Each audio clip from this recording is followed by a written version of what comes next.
কে বলে মেয়েদের নাকি কোনো নিজস্ব বাড়ি হয় না? মেয়েদের কিন্তু দুটোই বাড়ি হয়। যেমন যেখানে আমরা ছোট থেকে বড় হই, যেখানে আমরা জন্ম হই, সেই বাড়িটাও যেমন আমাদের নিজেদের, আমাদের মা বাবা ভাই বোনেরা সবাই থাকে। অ্যান্ড বিয়ের পর আমরা যেখানে গিয়ে থাকি, আমাদের স্বামী, আমাদের শ্বশুর শাশুড়ি যেমন মা বাবা, তো সেই জায়গাটাও কিন্তু আমাদের এক বাড়ি। তো অনেকেরই এই ভুল ধারণাটা দূর করো যে মেয়েদের কোনো নিজস্ব বাড়ি বলতে কিছু হয় না। কিন্তু আমি সত্যি বলবো এই কথাটা অনেকটাই ভুল। মেয়েদের দুটোই নিজস্বই বাড়ি। নিজের ভাবলে সবটাই নিজেরই হয়। তুমি কিভাবে সেটা ভাববে, তুমি কিভাবে সেটাকে নেবে, সেটা প্রতিটাই। তো স্নান করে রেডি হওয়ার পর আমার কিছু গ্রোসারি কিছু অর্ডার করা ছিল, তো সেই সব এসে গিয়েছিলো। তো সেটাই তোমাদেরকে আমি ভিডিওতে দেখালাম। অ্যান্ড আমি এখানে রেডি হয়ে নিচ্ছি। তো আজকে চলো তোমাদের সাথে আমি এটা শেয়ার করি আমি কিভাবে রেডি হচ্ছি। তো চলো, ভিডিওটা কিন্তু একটু লং হবে, তো সবাই দেখো, স্কিপ করো না। তো সকালে উঠে আমি ব্রেকফাস্ট করে নিই। অ্যান্ড ব্রেকফাস্ট করে আমি রেডি হচ্ছিলাম আমার আরেক বাড়ি যাওয়ার জন্য। আরেক বাড়ি বলতে আমার শ্বশুর বাড়ি যাওয়ার জন্য। না না, বিয়ে হয়নি, কিন্তু বিয়ের আগেই শ্বশুর বাড়ি কীভাবে সম্ভব? হ্যাঁ, আসলে আমাদের সম্পর্কটা 6 থেকে 7 বছর হতে চলছে। আর কোর্ট ম্যারেজও হয়ে আছে, প্রায় 2 বছর হতে চলবে। তো কিছু ইনসিডেন্ট এমন হয়েছে আমাদের লাইফে যেই কারণে আমার এই বছর বিয়ে হওয়ার কথা ছিল, বাট সেটা আমাদের অ্যাট লাস্ট পিছিয়ে যায়। কারণ আমার যে শ্বশুর মশাই, আমার যিনি বাবা ছিলেন, তো সে মারা যায়। আজকে 3 মাস 4 থেকে 5 দিন হতে চলবে। তো সেই জন্য বিয়েটা 1 বছর পিছিয়ে যায়। তো নেক্সট ইয়ারে হয়তো আমরা বিয়ে করব। তোমরা সবাই এটাও জানতে চাও যে আমরা বিয়ে কবে করছি। তো পরের বছর হয়তো আমাদের বিয়ে হবে, কবে হবে না হবে কিছু এখনো ডিসাইড করা হয়নি, শেয়ার করব। অ্যান্ড লাইভে এত কিছু তোমরা কোশ্চেন করো, সব কিছু কিন্তু অ্যান্সার দেওয়া একদমই সম্ভব হয় না। তাই ভিডিওটা আমি বারবার বলছি স্কিপ করো না। এখানে আমি সবাইকে সব কিছু অ্যান্সার আমি দিয়ে দিচ্ছি। সবাই ভিডিওটা একটু মন দিয়ে দেখো অ্যান্ড সব কিছু জেনে যাবে। তো আমি কিন্তু রেডি হচ্ছিলাম। এত গরমের মধ্যে দেখতে পারো তোমরা, আমি ফাউন্ডেশন একদমই অ্যাপ্লাই করিনি। আমি একটা সানস্ক্রিমের সাথে আমি একটা পন্সের যে বেবি ক্রিম হয় সেটাকে মিক্সড করে এই গরমের মধ্যেই আমি ফেসে লাগিয়ে নিই। তাও দেখতে পারবে ফেস এত ঘেমে যাচ্ছে, কারণ বাইরে প্রচণ্ড গরম আমাদের আলিপুরদুয়ারে। অ্যান্ড এত গরম মানে কি বলবো, বাইরে বেরোনোই যাচ্ছে না। তো তার সত্ত্বেও একটু মুখে কিছু না লাগালেও না হয়। তো আমি একটু একটা সিসি ক্রিম নিয়ে অ্যাপ্লাই করে এরপরে আমি ট্রান্সলুসেন্ট যে পাউডারটা আছে হালকা, বাস সেরকম খুব একটা না, যেহেতু আমি ফাউন্ডেশন অ্যাপ্লাই করিনি, জাস্ট আমার ঘামটা যাতে খুব একটা না বেরোয়, তো সেই জন্য আমি ট্রান্সলুসেন্ট পাউডারটা যে আছে ওটা দিয়ে আমি একটু সেট করে নিচ্ছি। সেট করার পর আমি হালকা একটু ব্লাশার দিয়ে দিব আমার চিক্সে, হালকা, একদম হালকা, যেহেতু আমি দিনের বেলায় যাচ্ছি আর সেরকম কোথাও যাচ্ছি না, আমি যাচ্ছি আমার শ্বশুর বাড়িতে ঘুরতে। তো সেটাই তোমাদের সাথে আমি দেখাবো, শেয়ার করব। তো তারপরে আমি দেখো ব্লাশারটা এখানে কিন্তু লাগিয়ে নিয়েছিলাম একদম হালকা হালকা করে। অ্যান্ড আমি মাস্কারা ইউজ করি। অ্যান্ড লাস্টে তোমরা দেখতে পারবে আমাকে দেখতে যেন একটু কেমন লাগছিলো, তো সেই জন্য মনে হচ্ছিলো আমার কিছু একটা কমতি। তো লাস্টে আমি সেই জন্য কাজল অ্যাপ্লাই করে নিই। তো আমার এরকম হালকা একটা সফট মেকআপও বললে ঠিক চলে না, যাই হোক। তো তোমাদের কেমন লাগে এরকম টাইপের হালকা বেস আমাকে অবশ্যই জানাবে। তোমরা সবাই কে কোথা থেকে দেখছো অ্যান্ড তোমাদের ওখানে কতটা গরম অ্যান্ড ওয়েদার কতটা ভালো, অবশ্যই কিন্তু আমাকে কমেন্ট বক্সে কমেন্ট করতে ভুলো না, ঠিক আছে? আর এই গরমে এত রোদ্রে কার কার আমার মতোই একদম বাড়ি থেকে বের হতে ইচ্ছা করে না, সেটা অবশ্যই আমাকে জানিও। হ্যাঁ জানি, আমার মতো অনেকেই আছে যারা কাজ ছাড়া এই গরমে একদমই বের হয় না। তো আমিও কিন্তু সেই দলের মধ্যেই পড়ি। আমি একদমই বাড়ি থেকে বেরোতে পছন্দ করি না বেকারণে। আমার যখনই কোনো কাজ থাকে তখনই আমি বেরোই। আর আমার এখানে যেতেই হতো, তো কোনো কিছু উপায় ছিল না, তো আমাকে বের হতেই হয়েছে। নাহলে এই গরমের মধ্যে আমার বাড়ি থেকে বেরোনো আমার একদম ভালো লাগে না। কারণ তোমরা এখানে দেখতে পারবে আমি কি পরিমাণে ঘামছিলাম, কি পরিমাণে অস্বস্তি লাগছিল আমার এই গরমে। আর গরম আমি একদম সহ্য করতে পারি না সত্যি বলতে। আর এখানে আমার হেয়ারটাও পুরো ভিজা ছিল, কারণ এত গরম হেয়ারও শুকাচ্ছিল না সত্যি বলতে। তো এটাই তোমাদের সাথে একটু ঢং করলাম তোমাদেরকে দেখানোর জন্য। আর আজকে মা আর আমি দুজন মিলে মাছের ঝোল বানিয়েছিলাম, তো সেটাই আমার আরেক মাকে দিয়ে আসার জন্য আমি যাচ্ছিলাম। তোমরা কমেন্ট করে বলো আমাকে কেমন লাগছিল দেখতে এই গরমের মধ্যে এই লুকটা।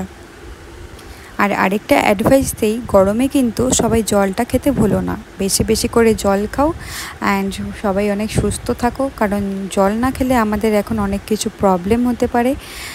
তো সেই জন্য জল খাও, সুস্থ থাকো, আর গ্লো না হলে কিন্তু ডিহাইড্রেশনের মতো জটিল অসুখ হতে পারে।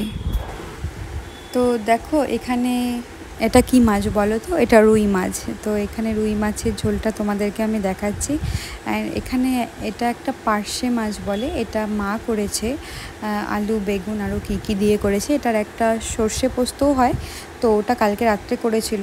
তো আমি বললাম এত গরমে সর্ষে পোস্ত খাওয়া কারোরই উচিত না, তো সেই জন্য তুমি হালকা ঝোল করো।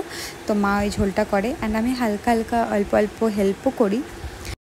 তো দেখো আমি এখানে রেডি হয়ে গেছিলাম, আর আমাকে দেখে আমার বোনও রেডি হয়ে গেছিলো। দেখো একা একাই কিন্তু জুতোটাও পরলো, মানে কি বলবো, ও আমার পিছন করবেই সব জায়গায় গেলে। কোনো জায়গায় গেলে এখনও অবধি, চাই আমি কলেজ যাই, আমি যেখানেই যাই, এখনও অবধি ওকে কিছু না কিছু চকলেট চিপস দিয়ে বা একটু যদি আমি ঘুরিয়ে নিয়ে ওকে দিয়ে যাই বাড়িতে, তাহলে কিন্তু ও প্রচুর হ্যাপি। আসলে বাড়ির সামনে একটা শিব ঠাকুরের পুজো হচ্ছিল, আর সেটা ও জানতে পারে, আর সেখানেই যাওয়ার জন্য আমার সাথে বায়না করে। তো যাই হোক, বুনু যখন বায়না করেছে আর ওকে রেখে যাচ্ছি এতক্ষণের জন্য, তো ওকে একটু ঘুরিয়েই নিয়ে আসি। তো দেখো এখানে আমি আর বুনু কিন্তু বেরিয়ে যাই। তো এখানেই দেখো শিব ঠাকুরটা, আর জানো তো এই শিব ঠাকুরটা না পুরোটাই লোহা দিয়ে তৈরি, পুরোটাই কিন্তু লোহার বানানো, কোনো মাটির যে মূর্তি হয় ঠাকুরের সেই সব কিন্তু না, পুরোটাই লোহা দিয়ে করা। দেখো কত সুন্দর ক্রিয়েটিভিটি করেছে না ওরা। তো আমারও দেখে প্রথমে খুব ভালো লেগেছিলো, আমি বুঝতে পারিনি যে এটা কী টাইপের। তো আমি ওখানে একটা দাদা ছিল, ওকে জিজ্ঞেস করলাম, ও বললো হ্যাঁ এখানে পুরোটা গোদরেজ কোম্পানির কিছু একটা লোহা ছিল, তো ওটা দিয়েই দেখো পুরো বডিটা তৈরি করা। তো তারপর আমরা ঠাকুর দর্শন করা আমাদের হয়ে গেছে, তারপর আমি বুনুকে বাড়িতে দিয়ে গেলাম অ্যান্ড আমি টোটোতে উঠে আমি চলে আসলাম আমার আরেক বাড়ি। তো এই বাড়ির গল্প তোমাদের সাথে শেয়ার করব। আমি এসেই এত সুন্দর ওয়েদারটা আমি কিন্তু একদম মিস করতে চাইনি, তাই আমার এক বোন ছিল, মানে আমার হাজব্যান্ডের যে মামার মেয়ে ছিল, তাকে নিয়ে আমি চলে যাই ছাদে, অ্যান্ড সাথে কিন্তু আমার আরেক মাও ছাদে চলে যায় আমাদের সাথে। তো ছাদে তোমাদের সাথে একটু দৃশ্যটা শেয়ার করলাম, অ্যান্ড এখানে চলো তোমাদেরকে দেখাবো এত ধরনের ফুল গাছ, মানে এত ফুল হয়েছে, প্রত্যেকটা গাছে ফুল আরও অনেক বেশি ভর্তি থাকে যদিও, বাট এই সময়টা এতটা গরম, তো অনেক ফুল গাছে ফুলগুলো নেই বা মারা যায়, নষ্ট হয়ে যায়, পচে যায়। তো সেই জন্য আমি তোমাদের সাথে আরও শেয়ার করতে পারিনি, বাট আরও অনেক টাইম আছে। দেখো এই একটা যে এত ফুল দেখছো, এত সুন্দর সুন্দর যে ফুল দেখছো, এগুলোর পিছনে কিন্তু খাটনিটাও অনেকটাই। এগুলোকে মেনটেন করা, এগুলোকে টাইম টু টাইম দুবেলা করে জল দেওয়া, একদম আমাদের যেমন বাচ্চাদেরকে আমরা যত্ন করি, তো এই সবও কিন্তু একদম বাচ্চাদের মতোই যত্ন করতে হয়, কারণ ওদেরকে বাড়িয়ে তুলতে গেলে আমাদের কষ্টটা, আমাদের খাটনিটা কিন্তু অবশ্যই খুবই দরকার। এই বাড়ি আসলে আমার যখনই সময় হয়, যদি আমি একটু রোদ থাকতে থাকতে, একটু দিন থাকতে থাকতে আসি, আমি চেষ্টা করি একটু ছাদে আসার। আমি আরেক দিনও এসে এই ফুল গাছগুলোতে নিজের হাতে জল দিয়েছিলাম। আর সত্যি বলতে আমার কিন্তু ফুল গাছ ভীষণ প্রিয়, আমার খুব ভালো লাগে বাড়ির মধ্যে এরকম নানান ধরনের ফুল গাছ থাকবে, পুরো ব্যালকনি ভর্তি আমার ফুল গাছ থাকবে, আমার কিন্তু ভীষণ পছন্দ। আর ফুল দিয়ে নিজেকে সাজাতে কে না ভালোবাসে, সেই জন্যই আমি আমার কানের পাশে এই ফুলটাই গুজে নিয়েছিলাম। আর এই ফুলগুলো তোমাদেরকে দেখাচ্ছিলাম, এগুলো তোমাদের জন্য, যারা নাকি আমাকে এতটা ভালোবাসো, যারা নাকি আস্তে আস্তে আমাকে এতটা ভালোবাসা দিচ্ছ, তাদের জন্য। আর দেখো মাথাতে এই ফুলগুলো গুজছিলাম, বাট কিছুতেই হচ্ছিল না, পড়ে যাচ্ছিলো। আর সত্যি বলতে এই যে এই পিঙ্ক কালারের ফুলটা যে মাথায় গোজা ছিল, এটার মধ্যে অনেকগুলো পিঁপড়ে ছিল জানো, আমার হাতে কামড়েছে, আর মানে কি বলবো, প্রচুর খারাপ অবস্থা হয়ে গেছিলো পরে আমার। তো তারপরে হচ্ছে আমি একটু পোজ দিচ্ছিলাম, আমি বলছিলাম বুনুকে যে দেখ ভালোভাবে তুলে দিস কিন্তু আমাকে, কারণ আমি ফুল ভীষণ ভালোবাসি। আর তোমরা বলো, আমার এই সাইডে ফুলটা ভালো লাগছিল নাকি ওই সাইডে ফুল ভালো লাগছিল, কোন সাইডে ফুলটা আমাকে মানাচ্ছিল তোমরা। আর গাছের থেকে এত সুন্দর ফুলগুলো তুলতে কিন্তু আমার একদমই ইচ্ছে করছিল না, বাট কি করব, তুলতেই হলো, কারণ আমার ফুল খুব ভালো লাগে। আমি ফুল গাছে দেখলে আমার হাতটা চলেই যায় যে আমি ফুলগুলো তুলি, বাট তুলে ফেলার পরে আমার সেই ফুলগুলো কিন্তু ফেলে দিতে একদমই ইচ্ছা করে না। তাই একটু আমি কানের পাশে দিয়ে তোমাদের সাথে একটু পোজ দিচ্ছিলাম, দেখছিলাম যে আমাকে কতটা ভালো লাগে। আর আমি কি করব, আমার ওখানে মা দাঁড়িয়ে দাঁড়িয়ে আমাকে দেখছিল, অ্যান্ড আমার একটু লজ্জা লাগছিল। আমি মাকে বলছিলাম, মা তুমি দেখছো যখন, ঠিক আছে নাও, এই ফুলগুলো যখন আমি তুললাম এটা তোমার জন্য। তো মাকে আমি কিছু ফুল দেই, আর হচ্ছে আমাকে যে ভিডিওটা করে দেয় বুনু, তো আমি বুনুকেও বলি তাহলে তুই এক কাজ কর, তোর জন্য একটা আমি ফুল দিচ্ছি, এই নে। আর সবার জন্য এই ফুলটা, যারা নাকি আমাকে এত ভালোবাসো, তোমরা নাকি আমাকে যারা একটু সাপোর্ট করছো, তো তোমাদের সবার জন্য এই ফুলগুলো। আর দেখতে পারছো এটা কিন্তু বাড়ির সামনে আমাদের গেটে ঢুকতেই এই ফুল গাছটা জানো তো প্রায় 30 বছরের উপরে হয়ে যাবে এই গাছটার বয়স। অনেকেই হয়তো বিশ্বাস করবে না বা ভাববে হয়তো মিথ্যে বলছি, বাট সত্যি না, এটা অনেক বছরের পুরনো ফুল গাছ। তোমরা যদি বিশ্বাস না করো তাহলে আমি আমার মাঠ থেকেও এই ভিডিও ক্লিপটা আমি নিতে পারি। আর দেখো এই এত সুন্দর ভিডিও ক্লিপটা এটা আমাকে মা করে দেয়। মা বলে যে চল সামনে নিচে ফুল গাছটা আমি সত্যি দেখিনি, তো মা বললো চল অনেক ফুল ফুটে আছে, তোকে ওখানে কিছু ভিডিও আমি তুলে দিচ্ছি। আরেকটা আশ্চর্যজনক ঘটনা তোমাদের সাথে শেয়ার করি, এই গাছটাতে সারা বছর ফুল ফুটে থাকে, কোনো এমন একটা দিন যায়নি যে আমরা নাকি ফুল দেখিনি গাছে।